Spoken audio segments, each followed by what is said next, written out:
yan, yung pinakatuktok, anong pangalan nun? Part niya sa masted light. Yan, mass headlight daw. Yan. Pangalan niya ay Morse key light. Morse key light. Yun, yung green dito, yung green doon, sumunod. Yan ang kill light. Yung sumunod na dalawang red, yan yung not under command light. Yes, ang kapila ano, Yung sa ilalim, restrictability to maneuver, yung apat na nasa gitna. pula. The lantern has been approved and inspected and tested as required by the BSH Federal Maritime and Hydrographic Agency, formerly DHI. The lantern is in accordance with the international regulations for preventing collisions at sea, 1972, Colreg 72, respective with the regulations on the color and luminous intensity of navigation lights and the approval of signal lights in the Rhine navigation. The function of the lantern and conformity of this lantern with the approved type was hereby certified by the manufacturer. As you may notice, as seafarer, navigation light is very important for us to prevent collision at sea. Mga navigation lamp dito sa barko. The number one electrician. Number 1 captain. Number one ETO. Navigation lights comply with the requirements of Convention on International Regulation for Preventing Collision at Sea, 1972 of IMCO, Intergovernmental Maritime Consultative Organization, A-2 class vessels. On the navigation control light panel, we have this, the anchor light on forward. We have the upper part and the lower part. And we have also individual switches here. For you to check before navigation, you must need to check this one. We have the upper part. Okay, it's working. And we have also the foremast light. This foremast light, we have the upper part and lower part also. We have this one. So the upper part is all good. And we have also the starboard side and port side. The green is the starboard side. From here, you can choose the upper one. You see, it's working. And also on the port side, we check the upper part. It is also working. So as part of the signal light, we have the NUC light. NUC light is for red light that is installed on our Christmas tree, which is installed on the topmost part of our bridge. And once you press the restrict maneuver light, this is a for white light.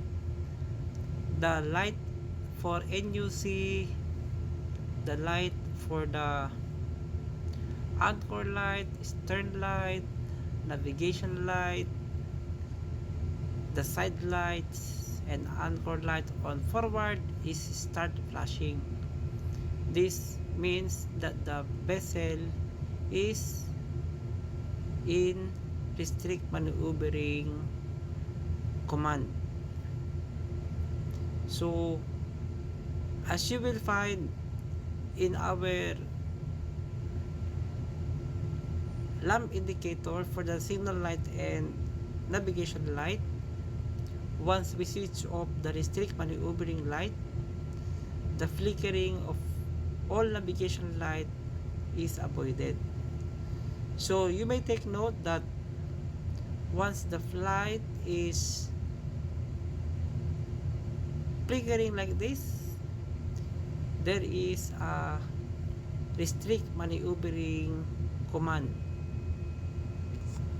that communicates this light to the other vessels that the vessel is restricted from maneuvering or out of control.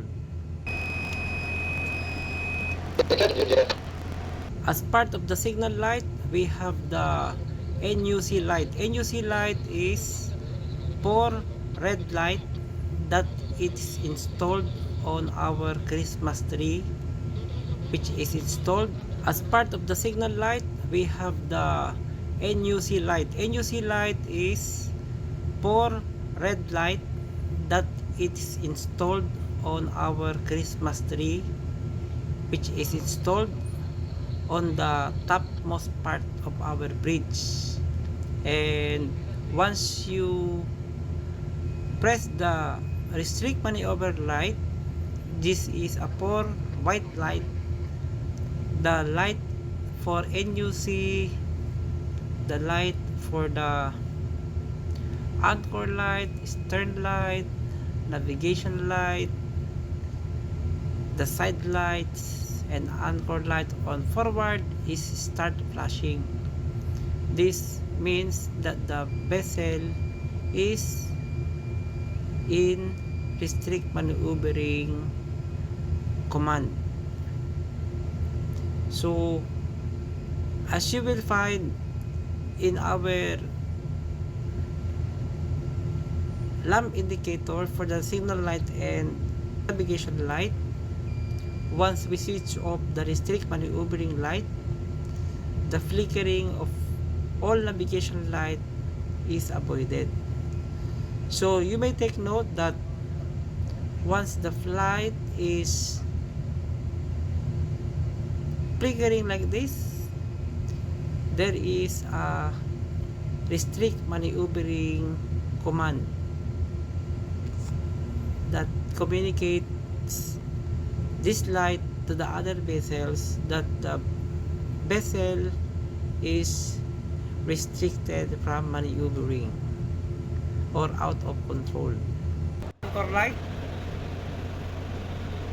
we have the foremast light, the port side light, aft mast, aft anchor light, and stern light. As you can find here, we have individual switches here. Take note, at the back of the ship is a place where you can find the aft anchor light, the aft mast light, and the stern light. By checking, you can press and select the uppermost part of your anchor light. If it's steadily light with white color, meaning the lamp is in good order, and you can switch off and then test also the lower part, and the indicator light become steady white, meaning the bulb of the anchor light on aft station or back side of the ship are in good condition. You can also check the port side red light, from which the upper part or the main is working, and you can choose also the lower part, the emergency. We also check the side light on the starboard side, and we verified that the upper part of the starboard side light is working, and we also check the upper part and lower part of the port side light red, it's working, and we verify that no problem at all. But a day before, we have a survey on ship. Our light driver, signal light, and navigation light has some unusual thing that may appear, because once they do a testing on it, switching on the upper part and switch on the restrict maneuvering command, all the light is flashing. Further check is made, so we try to test also the signal light, which was having a red white, red white, red white, red white, red white signal light. All are working except a Suez Canal light. So Suez Canal light is blinking, so we are going to check it also. Take note, if the light is flashing, meaning your fuse is busted or you have busted lamp. So it's better for you to check all the lights installed entire of your ship related with navigation and signal lights. Kabilaan na sa baba. Tapos yung sa upper naman,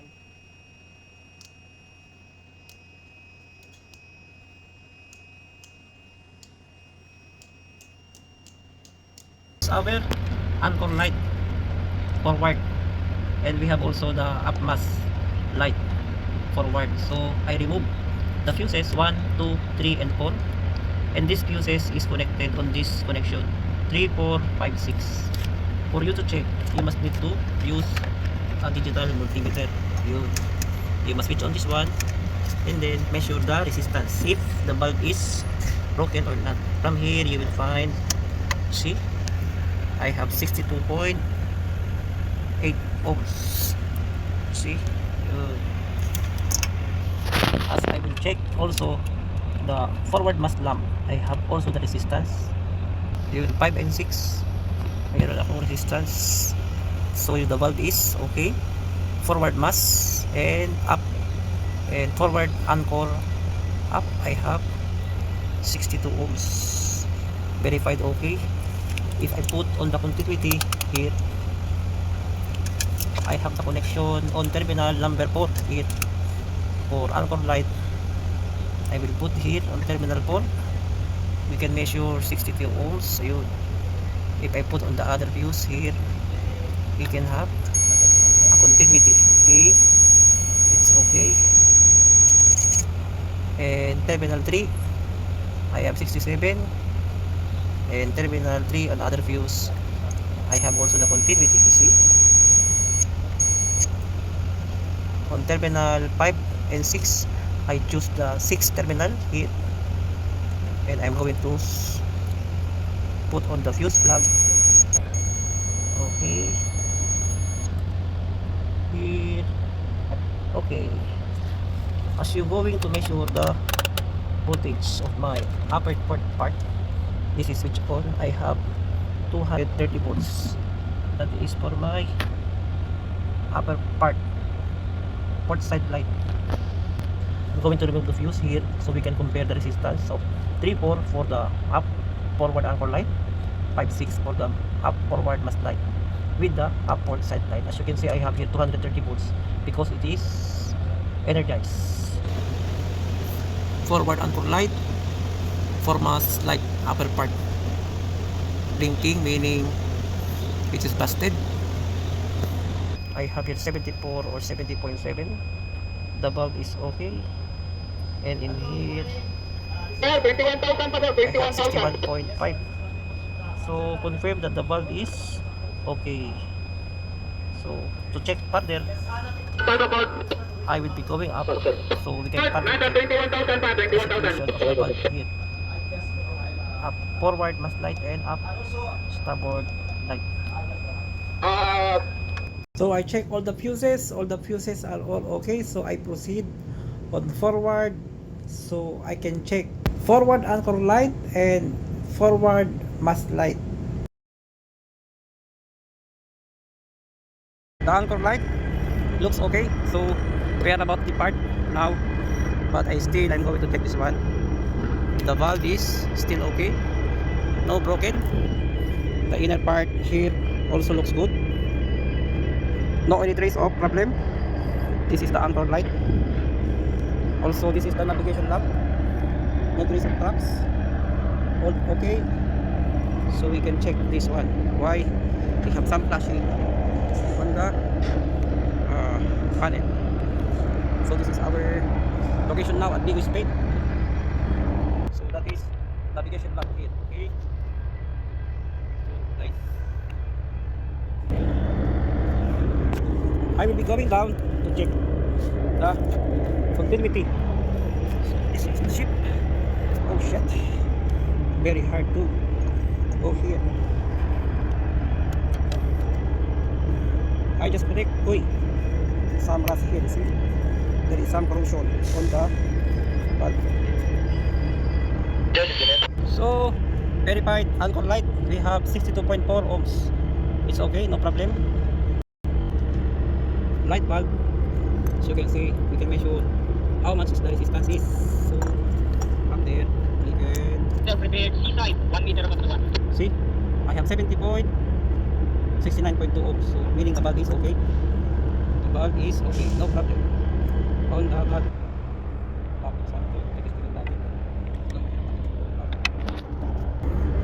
Navigation lamp, top DT760 masthead. 6 miles. Must hit 6 miles. So to make sure that there is no problem with my light, I'm going to put this light on lower part.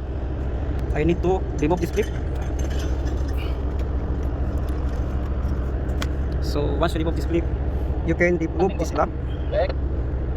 Remove this back down. Wala na ano sir, inikot ko taas baba eh. Okay sir, pero ayon sa pagkakakwento sa akin, sabay pinalitan. Okay, sige. So, So, kung sa kamera, may time ka ha. Okay, thank you. So I will put this one down. This is the one, this is in upper part. Okay, I will ask the captain to switch on the lamp on the anchor light. Please, come in please. Sir, paki-on yung anchor light sa lower part. So I just remove the bulb from the upper part and I bring it in the lower part. The bulb is lighted. Okay, positive, may ilaw. Thank you. Pwede na sir, i-off yan sir. So I'm going to put in place again these lamp holders. So now it is already fixed, so we can put the bulb. This bulb is P28S 220 volts 65 watts. So that is the anchor light, and I'm going to check the navigation lamp. I put in place the cover. You can tighten this one. So every time that you are in port, it is very good to check the navigation lamp in forward. So same thing I did. I removed the lamp on the lower part and I put the lamp from the upper part here. As you can see, it's very narrow and very hard to place the lamp here. Yun, see? Very narrow. So we can put and insert our hand for a while and just feel that lamp bulb is fitted. So we can fold the bridge. Now you see my hands, it's very difficult to remove. Oh yes, okay, I will ask bridge. Bridge, come in please. Yes, Switch on the navigation lamp, forward mass, lower part. sir, okay. Lower, okay. No alarm. Okay, keep like that, thank you. Yun, okay.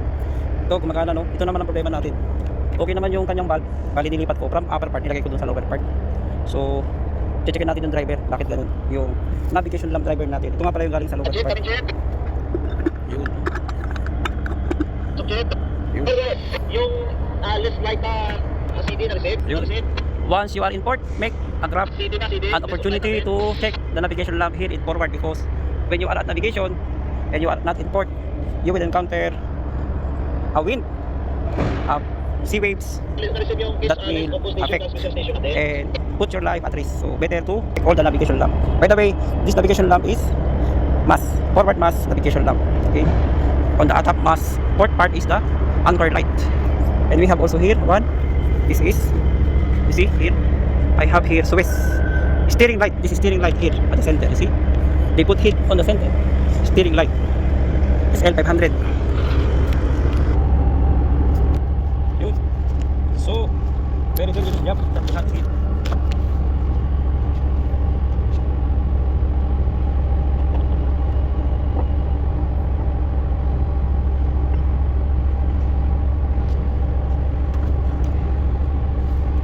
So that is the navigation lamp.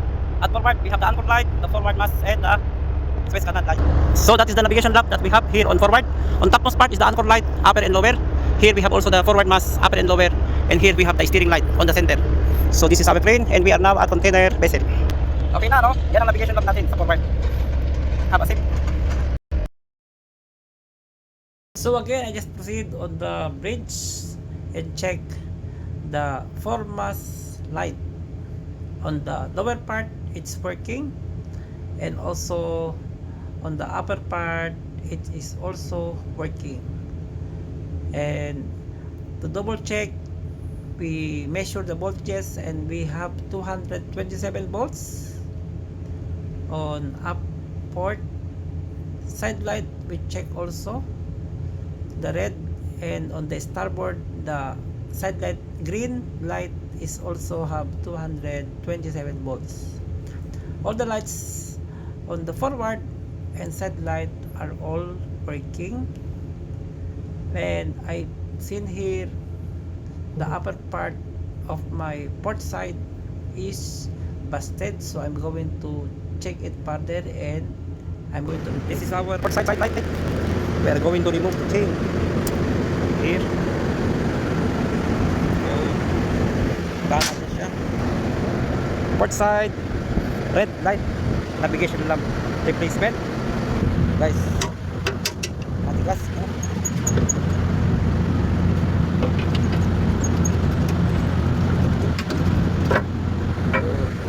Yan. Kailangan buksan ito, matigas ito. Yun, kulay pula, oh. Kulay pula. Normally meron itong lock dito. Luwagan nyo ito. Then buksan.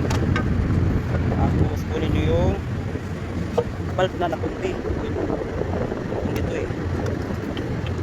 Yan, guys. Yung valve. Oh. Casted. Checkin din natin yung ilalim. Meron yung lock eh. Dalawa. Yun. Ito yung kanyang lamp holders. Pag nasa ilalim. Lamp holders. Kailangan anchor light. Navigation lamp. 220 volts, 65 watts. Yun. As you can see, the filament there is busted. Wala, wala. Busted Tulog siya. na yung guardia, yun ako po, tulog. Navigation lamp at lower part, even though it look good, sometimes the old one is not lighting. So this is 220 volts, 65 watts. So as you can see, the navigation lamp have their own degrees. There is close part and there is, now I put new lamp there, check everything is good. See, this is the opening and on the other side is closed, so this is has a certain degrees. This one I try to hold the bridge, pasok, may tao dyan. Ano to? Leg? Ikaw to, leg? Yes sir, pakita makisuyo. Ano, leg? Port side navigation lamp yung kulay red. Paki-on sir yung lower part. Sige. Yun, meron siya. Okay sir, meron. Yun. Nabuksan mo ang cover niya, hindi kalawangin sa loob. Wala naman siyang kalawang sir. Okay naman yung kanyang appearance dito, physical appearance. Ayos, thank you, leg. Thank you. Palitan ko na rin sir yung taas kasi minsan nandiso nag-a-alarm to eh. Okay, leg. Advice lang ko ni para ko, ha? Okay sir, pwede na para sir yung baba. Okay. Captain sir, mag-start na kami na. Okay, sir, start ka na. Yun. You must need to check all the connection, everything looks good. This kind of base is P28S.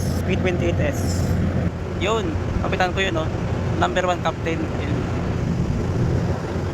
Ayos! Yun, I'm going to replace new valve on upper part. Yan. Bakit mo ako dito, leg? Bababa ko na ako sa naman. Sir, pwede na sir, paki-on sir. Tawag lang, balik lang. Upper part. Okay ulit? Sir, pwede na sir, paki-on. Upper part. Okay na sir, thank you. Yan. Thank you sir, okay na sir. Okay. Yun. May time ka pala ba? Yung, anong tawag ito? Yung searchlight natin port side, hindi pa nabulik yung kuya. Eh sir, papunta ako ngayon sir, pati yung NUC. Okay, sige. Part of our signal light is known as the aft anchor light, which was located at the back of our ship. And there is one report that this is not working also. So I'm going to check, and I look, the fuse looks okay, and I decided to go outside of the accommodation on up station side. So I checked the individual valve there, and as I checked the valve, I measured I have 69.0 ohms, and I just open and look further the sockets, and plugs, if grounded or not, all are okay. So I just replace and check also the stern light and measure the resistances or any trace of ground. All cables are all okay, and I just check the lamp holders bases and everything is okay.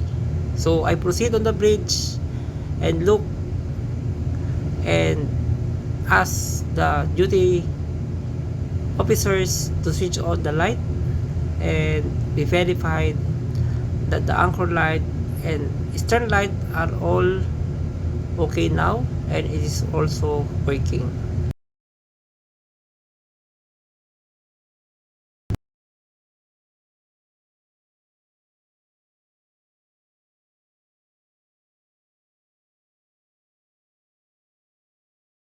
Anchor light up.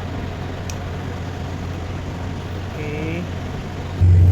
Bagway, pakicheck mo nga yung anchor light dyan sa may upper part. Nakailaw! May power na.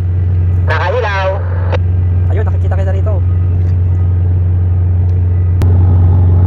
Yun, so guys, nakailaw na yung upper part. Doon naman tayo sa lower part. Bridge, Captain, pasok. Captain, Captain, go ahead. Then tumawag sa bridge. Next! Sir, paki-on yung anchor light, lower part. Nakailaw ngayon yung upper, yung lower naman, sir. No. Lower on. Ayun, very good. Meron na, may ilaw na. Sir, okay na tayo sa anchor light. Sa eastern light naman tayo, sir. Upper muna, upper. Turn line up yan, okay? Good. Walang alarma dyan. Good. Yun. Okay, sir. Yung lower part. Turn. Stern light, lower part. Balik. Walang tunog. Okay, positive. May ilaw rito. Okay. Sige, sir. Pakatry. Stress ka ng light. Yan. Alarma dito. Taas ulit sa pasto. Pasto. Yung pula siguro, ika, dali lang. Swiss light yan. Nagamit yan sa transit sa Swiss. Try ko ha. Stress ka ng light daw, sir. Alarma dito. Okay. Bago yung valve, bagong palit. Sige, checking ko dyan, sir. Okay, baka fuse na. Swiss yan. Use. Ayun, oh. Shout out kay second mate. Yan. Ang magiging chipmate namin dito. Kailan lang ginagamit yung Ito, ginagamit yan pag transit ng Swiss. transit ng Suez? Night time, ayun. Yan ang Suez Canal light. Sa bandang ilalim. Swiss Canal light. Suez Canal light. Yun. Ayan. Navigation lamp. Stern light yan. Eastern light. Upper and Taas, ako light. anchor light. Ayun. Okay, thank you very much. Okay. I-on natin lahat. Yung ibabaw, isa, dalawa, tatlo, apat, lima, anim,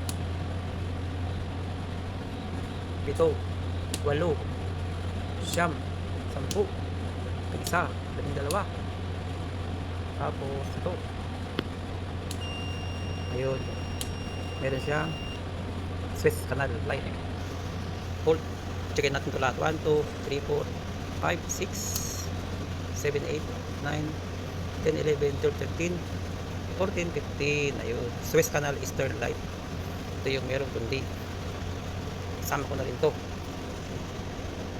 Yung isa, dalawa, tatlo, apat, lima, yun.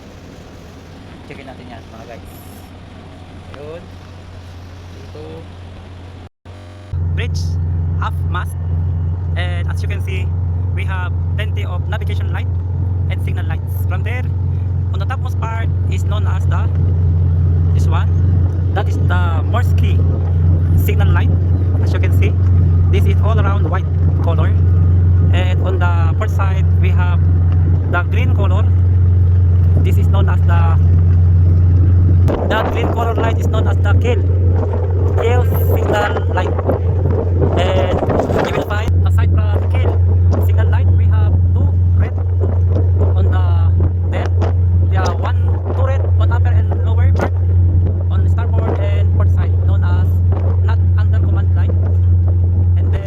Also, a right of way or restrict maneuvering light on port side and starboard side. It has a color of white. Down this we have the dark under command red light also. We have upper part and lower part. Both we have on starboard side and port side. And we have also the on the middle at lower part and upper part we have the masthead light, navigation lamp. Some signal light from them. You can see on the starboard side we have white and red, and on the port side we have on top green and red. Also we have green, red and white. Then there is one white. Also from there we have red, green, and then those signal light are special signal light from which during navigation, during maneuvering, we are using it to communicate with other vessel and avoid the collision of the ships. Also on forward, we have the topmost part known as the handball light, and we have also the Suez Canal light, steering light, and navigation light. Come and join me to see and do maintenance on our navigation light and signal light. That is one of the job of the electrician on board ship. Green light, may papel sa loob. Yun. Bakit may papel sa loob yan? Guys, tatanggalin natin. Okay. Ito, may nakalagay na papel sa loob. Bakit may papel sa loob?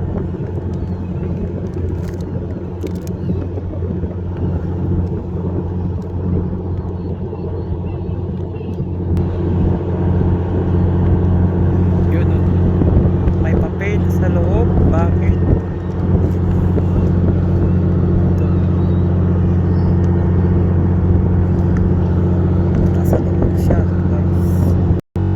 Masthead light. Masthead light has a visibility distance of 6 nautical miles. In doing maintenance on it, you must need to spray the glasses and read. Then to spray.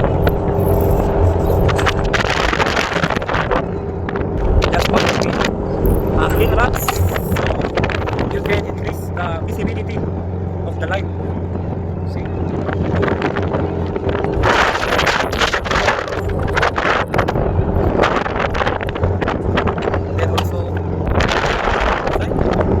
This is 6 nautical miles visibility, and it has cover at the back with angle. As you can see here, there is a cover about 225 degrees open. Guys, ito yung ilaw, no? Papansin ko, naglagay na ako ng reserve na ilaw. So, nakalagay rito top mast maneuver, pero hindi siya na ilaw. Bakit kaya? Check natin. Palitan ko ng bagong bulb. Buo naman siya, pero hindi umiilaw. Lagyan ko ng bagong bulb. Ito yung bagong bulb.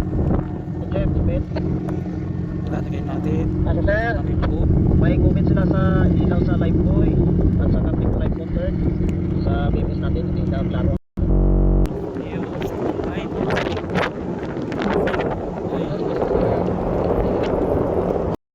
With a contact cleaner of WD-40, all nuts must be lubricated, and you must need to wipe it with a clean rags, so the illumination intensity of the light will be increased. That is how we do the maintenance on our signal light and navigation light. Good thing when you do a maintenance, you must need to open this one, and you can use open the CCRC and do spray this one. Sometimes very difficult to open this one. Better to do it. That is the one of the job when doing a maintenance on navigation light. See? That is Kukuha kayo sa sa pinakataas na, sa pinakababa. With the racks, you must need to see it. See.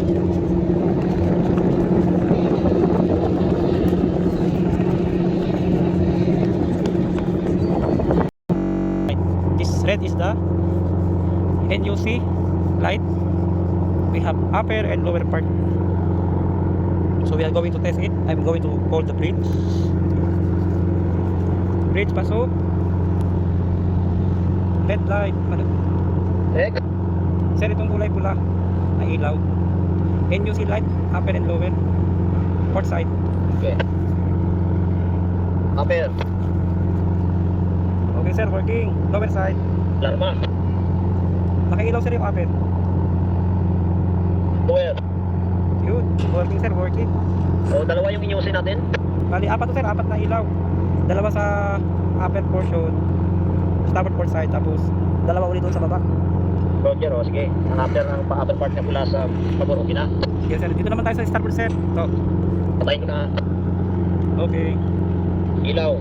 Yan sir, meron. Thank you. Sa baba sir, sa baba. Ayan sir, gumana. Thank you.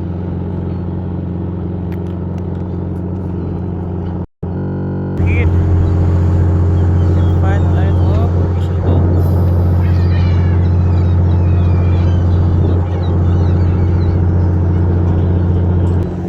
Piping.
Pilot approaching. Yo guys. Tingnan natin kung paano sila mag-boarding. Pilot. Oh, silip tayo. Yo.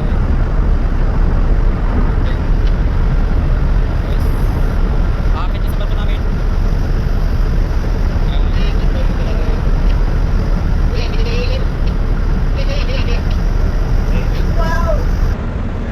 Hello, good morning. Good. Okay lang piloto namin.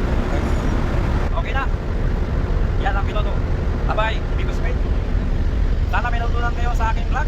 Subscribe sa my YouTube channel, ETO ETR Educational Vlog. Para sa inyo to. Maraming salamat.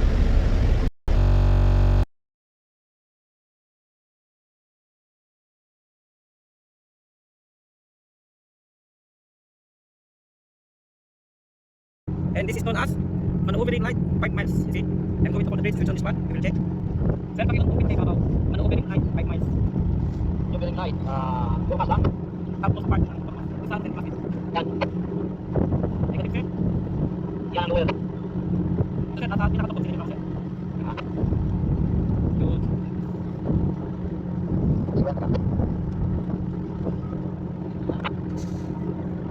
Ang nakalagay na pinapangalan sir, maneuvering light 5 miles. Apas yan, o. Sige. Iwan ko, ha. Iwan ko ang upper. May ilaw dito, Mike. Mag-isa lang sir, wala siyang kasama ilaw eh. Wala sa ilaw. Pinaka, maneuvering light ang upper muna. Yun, hanapin kami. So, enjoy lang natin mga guys ito. Ito paligid namin ngayon. Yan, wala. Yun. Negative sir, negative. Yan, hanapin ko na. Apas yata yan eh. Sura ko ng apas. Yan, di ko lang eh. Wala sir, pero okay naman yung combinative sir. Kumagana. Leather, wala. Ayan, so natin yung container sheet.